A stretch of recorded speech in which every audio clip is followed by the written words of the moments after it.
სრულიად საქართველოს კათოლიკოს პატრიარქის, მცხეთა თბილისის მთავარეპისკოპოსის და ბიჭვინთისა და ცხუმ-აფხაზეთის მიტროპოლიტის, უწმინდესისა და უნეტარესის ილია მეორის აღსაყდრებიდან 25 დეკემბერს 39 წელი სრულდება. საიუბილეო თარიღთან დაკავშირებით საქართველოს ეკლესიის მწყემსმთავარმა ყოვლადწმინდა სამების სახელობის საპატრიარქო ტაძარში სახამოს ლოცვა აღასრულა. კათოლიკოს პატრიარქთან ერთად თანამსახურებდნენ წმინდა სინოდის წევრები და საქართველოში სპეციალურად ინტრონიზაციის დღესთან დაკავშირებით ჩამობრძანებული უკრაინის ეკლესიის მეთაური. მისი უნეტარესობა ონოფრე, მიტროპოლიტი კიევისა და სრულიად უკრაინისა. აღსანიშნავია, რომ უკრაინის დელეგაციამ საქართველოში ჩამოაბრძანა წმინდა სპირიდონ ტრიმიფუნდელის წმინდა ნაწილები. წმინდა სპირიდონის ხსენებას მართლმადიდებელი ეკლესია 25 დეკემბერს აღნიშნავს. 24-25 დეკემბერს წმინდა ნაწილები დაბრძანებული იქნება ყოვლადწმინდა სამების სახელობის საპატრიარქო ტაძარში და მრევლს მასთან მიახლების საშუალება იქნება.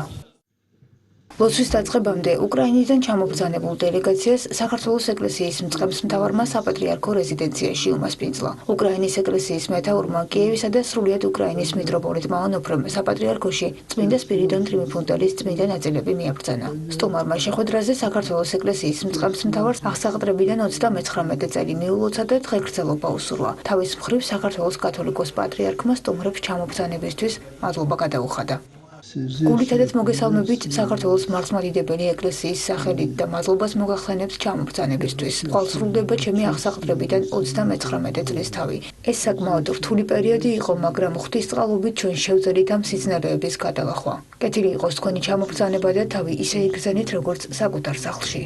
დიდი მადლობა თქვენო უწმინდესობო მასპინძლობისთვის და მადლობა იმ სიყვარულისთვის, რომლითაც თქვენ დაგხვდით ქართულ მიწაზე.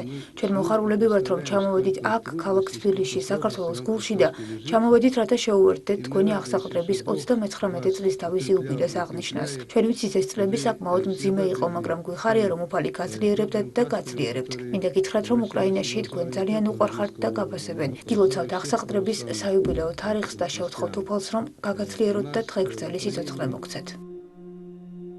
სვეტიცხოვლის საპატრიარქო ტაძარში, იქ სადაც უდიდესი სიწმინდე, უფლის კვართი განისვენებს, 1977 წლის 25 დეკემბერს შედგა სრულიად საქართველოს კათოლიკოს პატრიარქის, უწმინდესისა და უნეტარესის ილია მეორის ინტრონიზაცია. მას შემდეგ 39 წელი გავიდა. საქართველოს ეკლესიის მწყემსმთავრის საზრუნავს დღემდე, როგორც ყოველთვის, სარწმუნოების განმტკიცება და ერის გამთრიანება წარმოადგენს. ამ პერიოდის განმავლობაში კათოლიკოს პატრიარქის ლოცვა კურთხევით ქართველი ერის სულიერ ცხოვრებაში უმნიშვნელოვანესი ცვლილებები მოხდა. 1988 წელს საქართველოს ეკლესიის საჭეთმყრობელის თაოსნობით მცხეთის სასულიერო სემინარია თბილისში გადმოვიდა და დაარსდა სასულიერო აკადემია სემინარია. ქვეყნის სხვადასხვა კუთხეში გაიხსნა სასულიერო სასწავლებლები. კათოლიკოს პატრიარქის ლოცვა კურთხევით საუკუნეების შემდეგ კვლავ აღდგა და ფუნქციონირება განაგრძეს გელათის სასულიერო და მეცნიერებათა აკადემიებმა. 1990 წელს უწმინდესისა და უნეტარესის დაუღალავი მოღვაწეობით მსოფლიოს საპატრიარქომ საქართველოს ეკლესიის ავტოკეფალურობის აღდგენა ოფიციალურად ცნო. ამავე წლის 4 მარტს კონსტანტინოპოლის მთავარეპისკოპოსმა და მსოფლიო პატრიარქმა ყოვლად უწმინდესმა დიმიტრიოსმა საზეიმო ვითარებაში გადასცა სრულიად საქართველოს კათოლიკოს პატრიარქს საქართველოს მართლმადიდებელი ეკლესიის ავტოკეფალიის უძველესი დროიდან ცნობისა და მტკიცების სიგელები. მაშინ საქართველოს ეკლესიის მეთაურმა ამ დღეს ქართული ეკლესიის დამოუკიდებლობის საზეიმო და საბოლოო აღიარება უწოდა. კათოლიკოს პატრიარქის ლოცვა კურთხევით ქართულ ენაზე გამოვიდა ბიბლია, საღვთისმეტყველო კრებულები, სხვადასხვა საეკლესიო პერიოდული გამოცემა და საღვთისმეტყველო ლიტერატურა. შეიქმნა საპატრიარქოსთან არსებული ხუროთმოძღვრების ცენტრი, დაარსდა სხვადასხვა სამეცნიერო და რელიგიური ცენტრი. 39 წლის მანძილზე მნიშვნელოვნად გაიზარდა საქართველოს ეკლესიის ეპარქიათა რიცხვი. აშენდა არაერთი ახალი ტაძარი, მოხდა არაერთი წმინდანის კანონიზაცია. აშენდა ყოვლადწმინდა სამების სახელობის საპატრიარქო ტაძარი. კათოლიკოს პატრიარქის ლოცვა კურთხევით მახათას მთაზე ივერიის ყოვლადწმინდა ღვთისმშობლის ხატის სახელობის სამონასტრო კომპლექსის მშენებლობა დაიწყო. საქართველოს ეკლესიის საჭეთმყრობელი სითბოსა და სიყვარულს ყველას თანაბრად უნაწილებს. ამის ნათელი მაგალითია საუკუნეების მანძილზე სამშობლოს მოწყვეტილი და უცხოეთში მცხოვრები ქართველობა, რომელთანაც კათოლიკოს პატრიარქს აქტიური ურთიერთობა აქვს. განუსაზღვრელია ღვაწლი კათოლიკოს პატრიარქისა ერისა და ეკლესიის წინაშე და ბედნიერია ერი, რომელსაც უფალმა ასეთი სულიერი მამა მოუვლინა შემწედ და მფარველად. საპატრიარქოს ტელევიზია ერთსულოვნების სახელით უდიდესი სიყვარულით, მოგრძალებითა და ბადევისცემით ვილოცავთ ჩვენს პატრიარქს აღსაყდრებიდან 39 წლის თავს და ჯანმრთელობასა და დღეგრძელობას უსურვებთ. 25 დეკემბერს საზეიმო წირვას სრულიად საქართველოს კათოლიკოს პატრიარქი ყოვლადწმინდა სამების სახელობის საპატრიარქო ტაძარში აღავლენს. წირვა დილის 10 საათზე დაიწყება.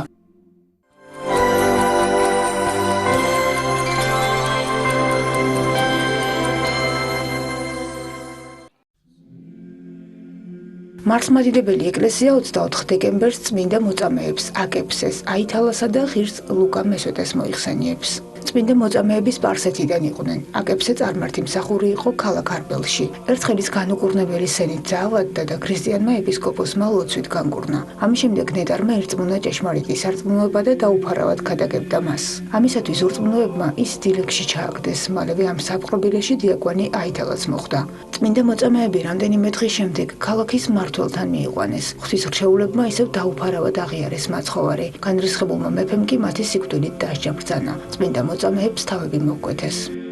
ღირსი ლუკა მესვეტე იმპერატორ კონსტანტინე პორფიროგენეტის დროს მხედარი იყო. ბულგარელებთან ომში ღვთის განგებით ლუკა ცოცხალი გადარჩა, რის შემდეგაც ბერად აღიკვეცა და ხუცესად აკურთხეს. სულიერი სრულყოფის მაძიებელმა მამამ ბორყილები აისხა და სვეტზე შედგა. 3 წლის შემდეგ ღვთის შთაგონებით ოლიმპოს მთაზე გადავიდა. შემდეგ კონსტანტინოპოლში, ბოლოს კი ქალკედონში, სადაც კვლავ სვეტი მოიწია და მასზე 45 წელი მოღვაწეობდა. უფალმა სასწაულთმოქმედების ნიჭი მიმადლა თავის რჩეულს. ნეტარი დაახლოებით 1980 წელს მშვიდობით მიიცოლა.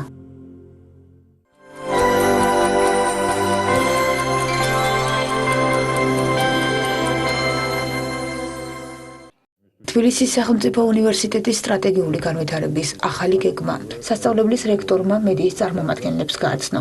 გიორგი შარვაშიძის განცხადებით, პროგრამა 2017 წლიდან ამოქმედდება და დოკუმენტი 4 წლიან გეგმას მოიცავს. პროექტის ფარგლებში უნივერსიტეტის ბიუჯეტში მნიშვნელოვანი ცვლილებები მოხდება. შემცირდება ადმინისტრაციული ხარჯები და სამეცნიერო პროგრამების მხარდაჭერა კიდევ უფრო გაიზრდება. 2017 წლიდან უმაღლეს სასწავლებელში სტუდენტთა უფლებების დაცვის მიზნით სტუდენტური ომბუდსმენის ინსტიტუტიც ამოქმედდება. როგორც შეხვედრაზე გახდა ცნობილი, ასევე იცვლება აკადემიური პერსონალის მიღების წესებიც. პროფესორის ვაკანსიაზე შერჩევა ახალი სისტემით მოხდება, რაც აკადემიური კვალიფიკაციის ინდიკატორის შემოღებას გულისხმობს. ინფრასტრუქტურული პროექტებისთვის გამოყოფილი არის ცალკე ხაზით მილიონი ლარი ჩვენი ხარჯებიდან. ეს არის გადაუდებელი ღონისძიებები, ძალიან ცუდ მდგომარეობაში არის ზოგადად ინფრასტრუქტურა, თუმცა ეტაპობრივად დავიწყოთ გამოსწორებას იმ მდგომარეობის, რომელიც გაგვაჩნია. საერთო საცხოვრებლის პრობლემაზე არის გარკვეული თანხები, მეორე კორპუსი, ეს არის მაღლივი კორპუსის ლიფტები და ასე შემდეგ. ანუ ბევრი საკითხები არის, რომელიც არის გადასაწყვეტი. რაც შეეხება უნივერსიტეტის პოზიციონირებას, რამოდენიმე საერთაშორისო რეიტინგში უნივერსიტეტმა გააუმჯობესა თავისი ადგილი.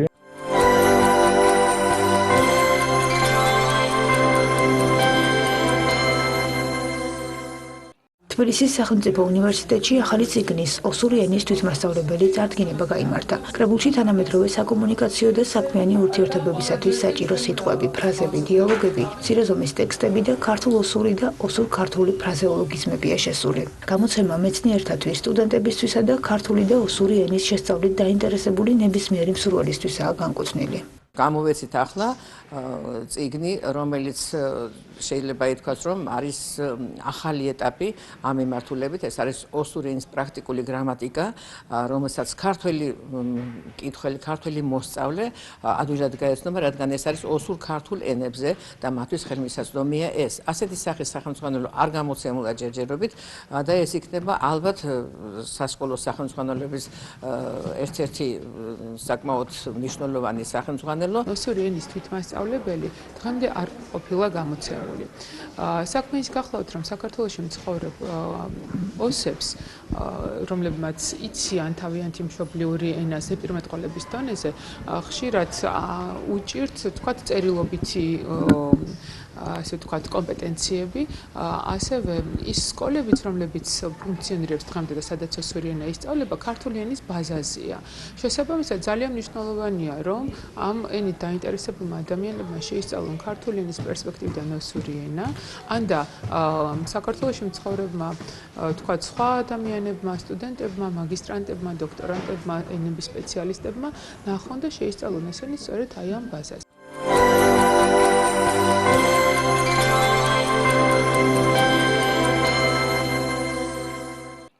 ფოლკლორის სახელმწიფო ცენტრმა საშობაო გამოფენას უმასპინძლა. ექსპოზიციაზე საკუთარი ნამუშევრები ჯითნასწავლმა მხატვრებმა მიხეილ ფანჯიკიძემ და რევაზ გომელაურმა წარმოადგინეს. ხელოვანებმა ერთობლივი გამოფენისთვის 100-მდე ხის მხატვრული დამუშავების ნიმუშები და ფერწერული ტილოები გამოფინეს. ფოლკლორის სახელმწიფო ცენტრის საგამოფენო სივრცე ყოველთვის მზად არის უმასპინძლოს ესეთ საინტერესო გამოფენებს, ვინაიდან მნიშვნელოვანია ესეთ ნიჭიერ ახალგაზრდებს მიეცეთ შესაძლებლობა, რათა გააცნონ საკუთარი ნამუშევრები ფართო საზოგადოებას და ვფიქრობ, რომ ეს ხელშეწყობა არის ძალიან მნიშვნელოვანი და ჩვენი ცენტრი ამ ხელშეწყობას მომავალშიც გააგრძელებს ესეთი ახალგაზრდებისთვის. ძირითადად წარმოდგენილია ჩემს მიერ ხისგან დამზადებული ნამუშევრები. არის რამოდენიმე ფერწერული ნამუშევარი, ასევე სამკაულია ქალბატონებისათვის და ველოდები სულ ყველას გამოფენა დასრულდება 12 იანვარს.